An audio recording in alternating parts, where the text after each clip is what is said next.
Chair recognizes the gentleman from Hawaii, Mr. Kahele, for 5 minutes. Aloha, Mr. Speaker.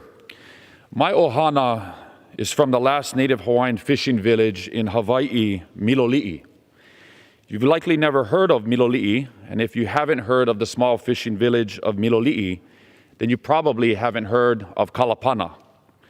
Kalapana, like Miloli'i, is an ocean community, but Kalapana sits in the shadow of the volcano Kilauea.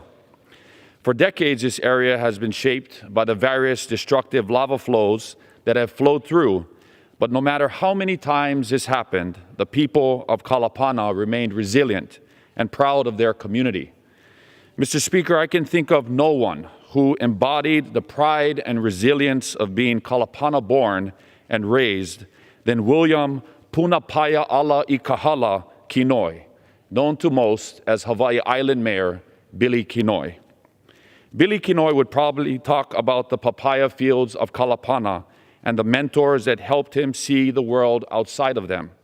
Their inspiration took him from the slopes of Kilauea to the University of Massachusetts at Amherst.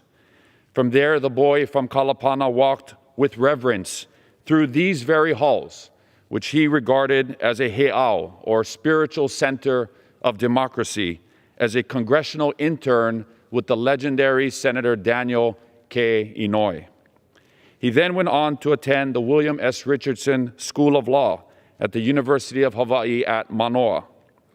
As he moved through his career, he remained that same resilient and proud kid from Kalapana. He worked for justice as a public defender with indigent clients. He moved home to Hawaii Island as a public servant, dedicated to helping his island weather the crystal meth crisis that was ravaging our communities.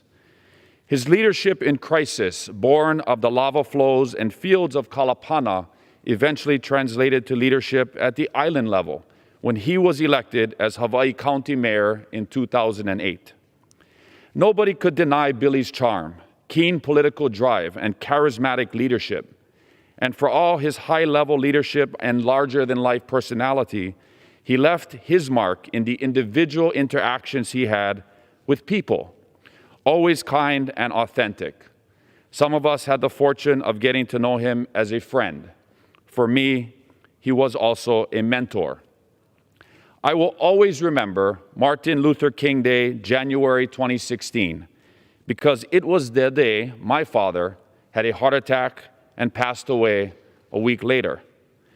In the chaotic hours after he passed, there were too many calls and texts of support to count, certainly too many to answer. Despite all of this, one person's grief persisted and pierced through the profound grief: Billy Kenoi. Billy called, asked where I was, and told me to come to the state capitol. He said it was time. I didn't know what he meant by that. My father had just passed, but when Billy spoke, I listened. When a man who was once a boy from Kalapana calls you in the middle of a family crisis, you know that he summons with it the resilience and strength of an island community that persisted through lava flow after lava flow. I went to the Capitol, to the desk of my father in the state Senate, surrounded by his colleagues, and my life was forever changed. 5 years to the day after he passed, Billy Kenoi went into Po himself, and he crossed into the afterlife. He left behind a beautiful wife, Takako, and 3 children, Justin, Liam, and Mahina. He was only 52, and like my father, he was too important a leader to lose too soon. Billy was the personification of Kalapana. No matter what change life threw at him, he embraced it with pride, resilience, and a sense of humor. As Hawaii is now altered by the passing of this leader, we will conjure his spirit and the spirit of Kalapana. We will remember the boy from Kalapana who became the incomparable leader, Billy Kenoi. Colleagues, I leave you with words from his final speech, and he was famous for speeches, to remember him and take us to a more resilient and prouder future. If impossible is nothing, then everything is possible. Mahalo, and I yield back.